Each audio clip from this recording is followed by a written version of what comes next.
Hello, Bill Wadman. Hello, Sandi Robertson. How are you? I'm fine. This evening we're going to be Fine. talking about hunger, and I suppose that Do we is have to something. say it that way? Hunger. How do you Hunger. say it? Hunger? Hunger. Hunger. Sounds kind of mean. Well, it is mean. Hunger is. Have you actually ever been hungry? Like actual hungry? Yes, Okay. I have. But can only speak to that from a position of privilege, knowing that I would be able to eat again, Yes. Right. right? Yep. Sure. Um, I have not known hunger. I have not known hunger the way those who are starving know Right. hunger. Yeah. And I have not known hunger from any other perspective than choice, Right. really. I mean, even in terms of ill health and fasting and so on. Um, in saying that, I could speak to being hungry as a person who has ulcerative colitis and Crohn's disease, and knowing that when I'm very sick, I can't often eat, but nor do I want to. And also at times trialing different foods to see what things make me more unwell, Yeah. uh, being kind of denied food that like I like the taste of. It doesn't mean that I'm not able to eat other things instead. But I Sure. do remember being a teenager and being absolutely floored by the bread in the bread aisle at the store because I wasn't able to eat it. And I love bread, sandwiches, toast, you know, that kind of thing. Hmm. Um, have you ever been hungry? You ask me, so I shall ask you. No, I mean, not anything beyond, the few hours that most of us in the West or wherever in the privileged world would be able to measure. No. Hmm. Um, I think it is an interesting phenomenon. And I don't wish to trigger anybody. I am going to put a warning on this one anyway because of one of the images that we will look at. Uh, but I have had a difficult relationship on and off in my life with food, mhm. in part probably because of the relationship made between eating and being unwell, as far as I could, tell. Um, and at times I've been very, very thin, and at other times I've gained weight, and I have been through processes of loathing my body, whether it's been fat or thin, and it's always been underpinned by a need. So the food is not the problem. I know that I'm the I know that I'm the problem. Sure. The food becomes the focus of the problem. Sure. Yeah, Mm. it's interesting because while there's, food I like and food I don't like, and I don't always eat particularly well, food has never become an obsession in my mind in any way. You know what I mean? Like, I don't think about food that much. It's never had to be something that I had to consciously control. It's never something that I thought of in any like desirous way. You know what I mean? Like, it's food has never had control over me particularly. Um, I do find it interesting the way that food does have such a profound, I mean, it's an obvious relationship, but profound relationship on one's mental state, though. sure. I Yeah. mean, again, from personal experience, I know that when I've been very depressed, I just stop eating. And, uh, the woman comfort eating, stuffing her face with cake, Hmm. I have been the opposite of that. Yeah. And yes, I realised that in fact, even the hairdresser the other day, I seldom go to get my hair cut professionally, but I went the other day, and the same stylist has been cutting my hair for a long, long time. And she said to me, she said, "You look a lot better now." She said, "A few times ago you came and you were so thin."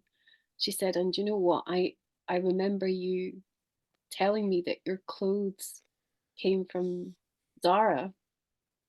And she'd gone into Zara and she realized that I had bought my clothes in the children's department. And I know I'm small anyway, Yeah. but it was because I was just so thin. Yeah. And I have to even watch myself. You know, I'm talking to you now and I'm talking to whoever cares to listen to this. And Mm. I am being very frank about this. I'm watching myself talking about this and I'm recalling the horror on the look of my hairdresser's face, but I'm also remembering the thrill of fitting in those clothes.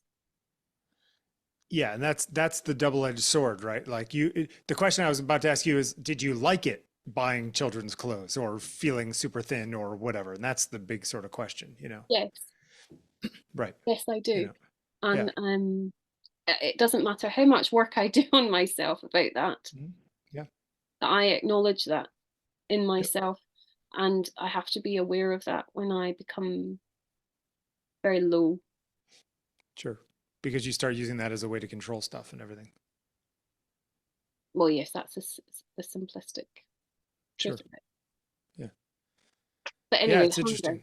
We Yep. hunger for many different things, though, don't we? It's not just about food. No, of course not. Mm. And But is it the same? Is it the same emotion? Is it the same thought process to hunger for, you know, uh, the touch of someone else, or to hunger for, you know, alone time, or hunger for vacation, or hunger for, you know, are those, is that the same thing as hunger for food? I think there are elements of it that are the same. I mean, we can't get away from the fact that we need food to survive. Yep. Whereas I might hunger for that handsome man over there, but I don't need him to survive. Although some people would again argue, I suppose, that if you truly are hungering for something or someone, then I might die of a broken heart. Or Yep. um, there are many ways in which we may not be sated, and each of those things might be actually very dangerous for us, either in the kind of the absence of the thing we hunger for, or in fact eventually attaining the thing we hunger for. Both those things can be dangerous for us. Mm-hmm. Anyway, this is JoAnn Callis. Cheap thrill. I should say cheap thrills. I'm so sorry. And forbidden pleasures. Number 13. Um, her work is amusing on the surface, and then ultimately becomes quite dark and riveting.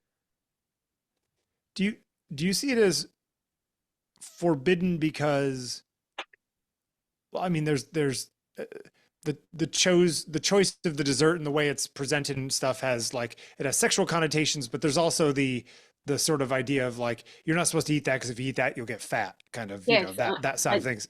I definitely see this as a kind of, you're going to balk at this, but I do see this as a feminist piece of work Yeah. Well, that that's, plays I was into gonna say, the. because, like, I wouldn't think twice about eating that and going, okay, well, I'll just do some extra time on the rower or whatever it is, or I won't do that every day. You know what I mean?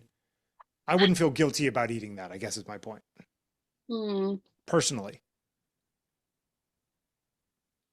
you're very lucky. Yeah. um, Right. Right. I can say again, I know that many people will find this distasteful, and there's no pun intended in that, but I have for a lot of my life been obsessed with my fatness and my thinness. It has dogged me in a way that really has, um, at times, given me enormous pleasure, and it's created huge problems. But I guess my question is it, I know it's real in your mind, but is it real in your body? You know what I'm saying? Like, do you actually have those, that back and forth, or is it that this is your perception of your own body? Does that make It's sense? it's to do with perception, but I think that you know there are a lot of people who do morph and change physically very quickly Yep. because of that relationship with food. Like my Mm-hmm. relationship with food is such that I just get very thin over a more gradual amount of time, and then I stay very thin because I Mhm. control absolutely everything that I'm eating, and I particularly control my hunger. Yep. And I look for ways to suppress my hunger so that I don't feel like I need to purge or, you know, get somehow get back that feeling that I won't be fat, you know. Yeah. There's a defiance in it. Anyway, I look Sure. at this and I absolutely see the anxiety and the worry and the the terror, the terrorization Yeah. of my body, um, as much as you say the sort of the sexual connotation of that, you know, lying there seductively on that Sure. sheet. Yeah. At the same time, it's just maybe good food photography. But then what is Sure. good food photography? Just to sell it in a magazine to somebody who might go to the store and decide they want a strawberry tart? I mean, glazed strawberry tart is it's pretty good. Tastes pretty good. Not that hard to make it look delicious. You know what I mean? It does actually look delicious. You know. Although I have to say, teaching every year at Christmas, I do a Christmas food shoot with my students, and I do it across each year group in the main school. So that's year 9, 10, and 11. And they are, what would they be? 13, 14, 15. That's, Sure. that kind of range. And it is actually hard to make food look very good in photographs. Well, Unless especially you know what you're what's doing. the thing what is the thing at Christmas that you guys eat, like the mince pot, like the sweet things with like the fig and whatever in them, you know what I'm talking about? Those things? Mince pies, yeah. Like those things are not appetizing looking, but they taste delicious. Oh my God, they're heavenly. Yeah, they're great, but like if you took a picture of one of those, it wouldn't look like all that much.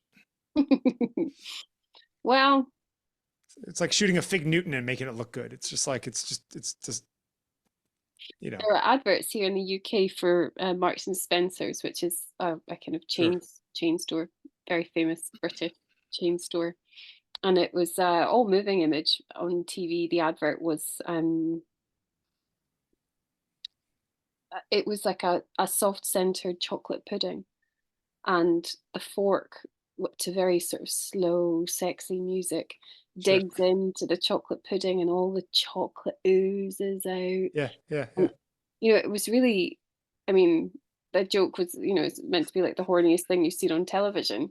Sure. Um, but actually, sales of M&S food went through the roof. I mean, that campaign was so. Listen, equating food and sex never went, you can't go wrong doing that. Anyway, when you look at this, what do you see? See, because I think somewhat because of my relationship with food is very different than yours, and I am not a woman, so I'm not looking at it from a particularly feminist angle, as you were saying that this is in some ways feminist art, you think. Um, Well, I see undoubtedly, it, yeah, I see it as it's a strawberry pie. Like I don't read into it that much because I don't have any deep relationship with any of the picture things in the picture, you know, or at least not emotional feelings about these things. Uh, it's interesting. Uh, what are the other cheap thrills and forbidden pleasures in the series? okay, so there are other foodstuffs. I think there's like a waffle and bread, Okay, but the formation of it, in fact, I think it might even be in MoMA. I think it is. I think yeah, Yeah, they're presented. I think there's probably like 12 or 13 of them, yeah, 13 of them, in a kind of cross-like shape, just sort of pinned to the wall, I think. I yeah. can't remember seeing it myself at MoMA, to be honest, but Well, they're probably not up right now, but yeah, no, but I mean, yeah, any time when I've been, but I can't remember. But anyway, I do think this work has got a lot more to it than the first appearance. The first appearance is there are the strawberries, there's the cream, yeah. blah blah blah. Okay, well then what do you see in it? Let me see if I agree with you. Well, we've already said it. You know, Okay. I see the total anxiety, the terrorization of my body. Yeah, I could link it to so many other feminist pieces of work by Barbara Kruger, My Body is a Battleground, or sure. I could link it to, definitely link it to Juno Calypso and her pink work. The But kind of, isn't it interesting that, like, if you, let's say in reality, you ate one of these every other week or once a week or whatever it is, right. your body probably wouldn't change all that much. You know what I mean? Like, it's not actually as dangerous as it looks.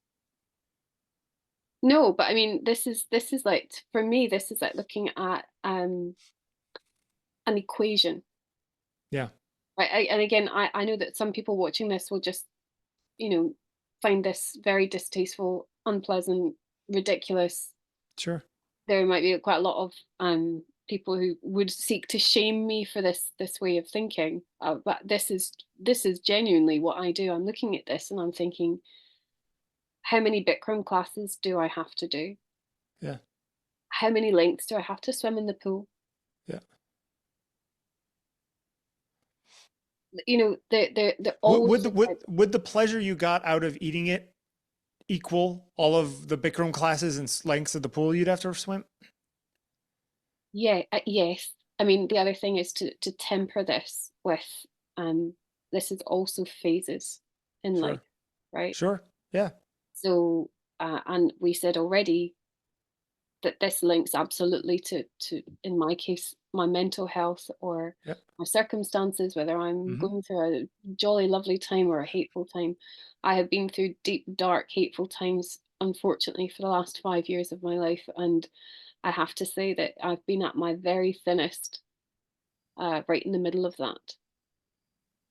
And at that point, that coincided with the suppression of appetite, obsessive food watching, calorie counting, and also obsessive exercising. I mean, I think the other thing you could throw in the mix is the cost of this thing.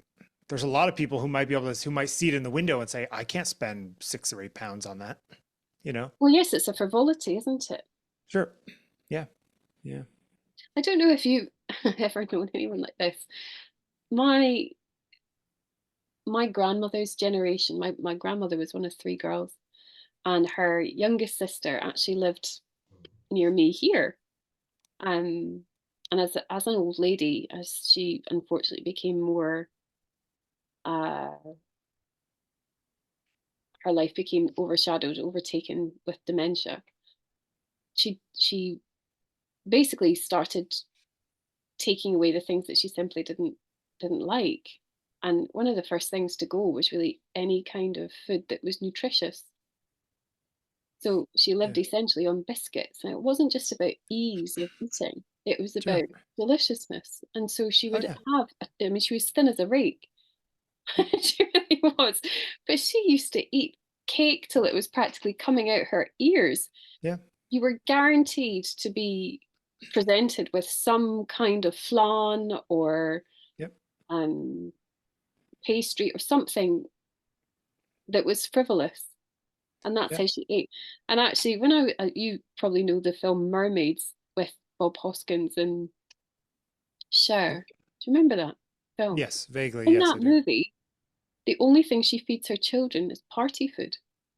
Yeah. Even when she makes them sandwiches, she cuts them into like star shapes. Quarters. Yeah. My grandfather, when he had cancer and was dying, would eat nothing but French cruller donuts from Dunkin' Donuts. He's just like, and he was diabetic, but he's like, what difference does it make? Like Well, if how many that's, diabetics do you know? And you watch what they eat, and you think, how the hell do you get away with it? yeah. But I mean, he was like, I'm dying anyway. What's the difference? You know, Hmm. like if it's the sugar that gets me or if it's the cancer that gets me, I'm going to be dead in a couple months anyway. Might as well eat donuts. Yeah. What would Yeah. you eat, Bill? I'd eat basically the way I eat now, which is hamburgers and Girl Scout cookies. And Well, every supper is a last supper, no? that's kind of what I was getting at with the, you know, the control, the hold that food has on me. I guess it doesn't have much of one because I actually just eat what I want anyway. but I'm lucky enough to be able to do that both from a cost point of view and the point of view that I'm a 49-year-old man who exercises enough to compensate, I guess. I lost about 15 pounds during COVID. I was going to say, when I first met you, you were significantly heavier than you are now. Yeah, I was about 15 pounds, which is what, 1 stone? Is it 14 pounds a stone? And when we met in Bath last year, Yeah. I was amazed at how skinny you were. See, do I still look that skinny, or I look less skinny than that? No, I it think was I'm about something the that I same weight as hadn't, I was last year. it's Yeah. something that I hadn't registered. And Yeah. it's Yeah. interesting actually, because I do wonder if anyone does watch us doing these shows and they don't know us in real life, if they Yep. do get any sense of our Relative size. size. Yeah, The fact that you're about this big and I'm about that big. Oh, when yeah. I met you, it was just like, wow, you are really tiny. You know, yeah, it's weird. But even like losing all that weight, I didn't at the beginning of COVID, I didn't think that I was heavy. But then when I lost a bunch of weight, I was like, oh, I look at pictures of me from back then now and I go, oh my God, look at me. That was a bad road. I wasn't actually that heavy, but like I was much heavier, not much, but I was noticeably heavier than I am now. And I'm Mm. actively trying to stay at this weight, not that weight, you know, but just for health reasons and, mobility reasons and whatnot. But you do have a reason. Well, yes, mostly it's just to be able to get around. I see people who are heavier who, can't walk down the street. And I'm just like, yep, I want to be able to get around when I get older. Uh, What is the thing that you think you have hungered for most in your life? healthily or not healthily? Well, Because the I, question stands alone. I, I would ultimately probably say the approval of others, but that's not a good thing, Sure. you know? Yeah, Um, I think a lot of people hunger for that. yeah. Hunger to be noticed, right? That's a lot of us. At Yeah. least a lot of us sort of in the doing my own thing, trying to get noticed in the world business. Yeah. Um, I mean, I'm lucky enough that I don't hunger for love or friendship or, trust or any of those things. Like I have good friends. I have a great wife. Like so in those ways, my mother's great. Like I don't have any of, I'm not missing those things, at least not anymore. Um, but, But did you ever feel that in hungering at all for anything that you would never be satisfied? well, I mean, the thing that I want, the approval of others, there's lots of people who approve of me and say that I'm great at what I do. It doesn't seem to be enough, right? You know what I mean? Like there's like a certain point at which, well, how many people does it take for me to believe it? You know, Mm. Oh, that's, I would say that's it's just a chasm that will never be filled up. sure. But if, and if that's the case, then, I mean, that's the case for so many famous, successful people, who still looking for something else and they look for it in other places, or they mess up their lives fighting, looking for something or trying to satiate that, or Mm. maybe we're wired that way, as humans. If we ever actually do get what we're striving for, what we hunger for, Isn't well, then we that don't kind of hunger funny, for it anymore. Isn't that really a sign of our privilege? What, that we can hunger for those things and not spaghetti? Yeah. Sure. Mm. Yeah. I mean, it's like we're further up the pyramid, of needs. Yeah. I mean, Um, this image is a kind of quite an iconic image. Bizarrely, not a well-known image. doesn't look to be really that great at spaghetti, I'd like to point out. Well, he seems to love it. I know. Um, I'm just saying that, like, I've had a good spaghetti and tomato sauce, and that is I find that wanting, but we'll put that aside.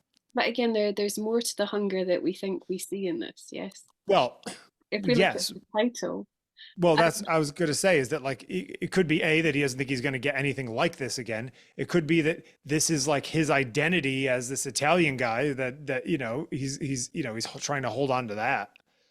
There's a lot in there. do you know what the WPA is? Yes. Or what?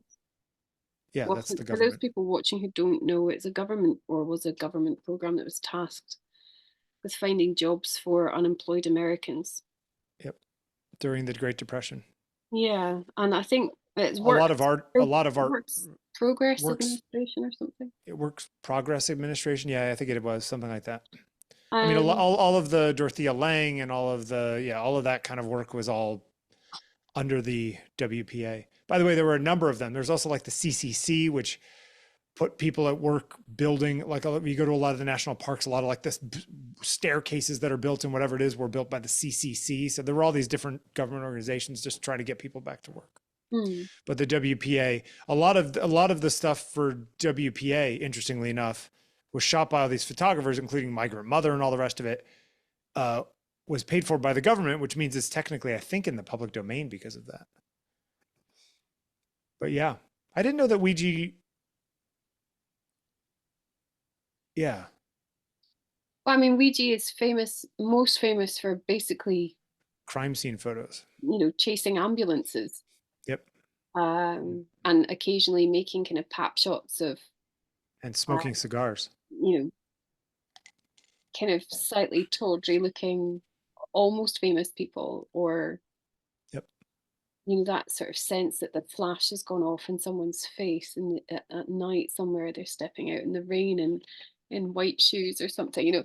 It's always on the edge of being grotesque. And actually, I've shared this photograph quite a few times with different groups of people, and a lot of people find it grotesque. A lot of people Yeah. actually don't really like seeing others eating. Well, it reminds you, wasn't it? Was it in the? It wasn't an Amati Python, or was it the thing, or was it a Beatles thing? What was the thing where the guy was like eating spaghetti and blows up when he eats too much spaghetti? There's like an old movie from the 70s or 60s that there's a movie where that happens. By the way, Eric Idle of Monty Python walked by me the other day on 44th Street. It was very odd. Uh, You're just rubbing shoulders with the greats all the time over there. no. He's rubbing shoulders with me. Um, do you have a problem with seeing people eat? Do you think that it's gross him like shoveling food into his mouth?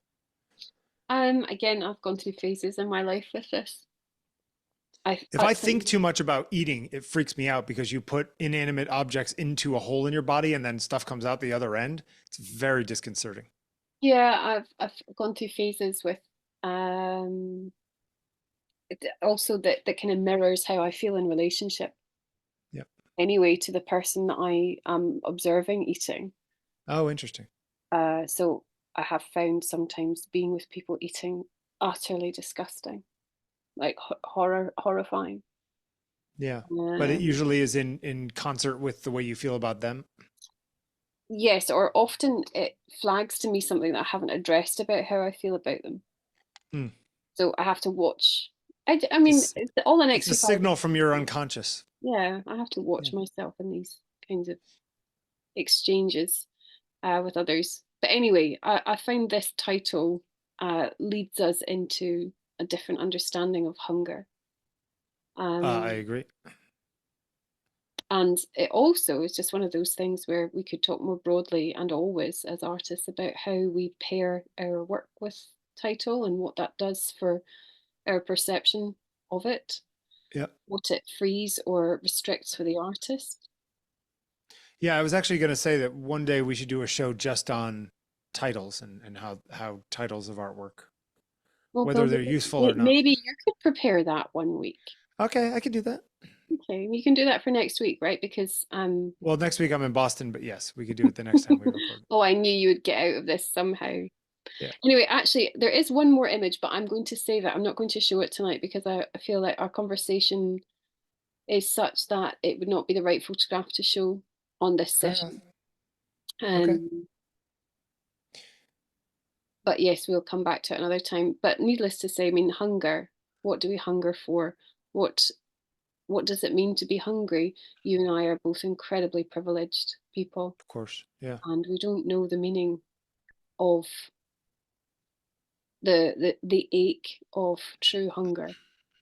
What's really crazy is that it's only been the last, I don't know, 80, 100 years that anyone in the world, other than, kings and queens, could pretty much eat whatever they want whenever they wanted. You know what I mean? Like there's a big part of the world who could go to the supermarket and eat whatever they want whenever they want it. That is a fairly recent phenomenon in human history. It's kind of crazy. Well, yeah, I mean, even speaking to my grandparents before they passed away about, what it was like to, I mean, simply come through the war, Yeah. and Yeah. have food rationed, and Well, I saw Cabaret the other day with Eddie Redmayne is on Broadway now, yeah, and there's the scene where the grocer brings Frau, whatever her name is, pineapple, and she's like, a pineapple, oh my god, a pineapple, and it's like, I can go buy a pineapple right now for like $4, like if I really want to, but that was a very special thing for so very long. Like the world is it's fascinating. I mean, no, again, just as a takeaway notion from this, the relationship between hunger and eating Hmm. isn't isn't always as simple as it seems. No, and eating doesn't always satiate the hunger. No. Anyway, Bill Wadman, Thank you, Sandi. That was fun, as always. of course.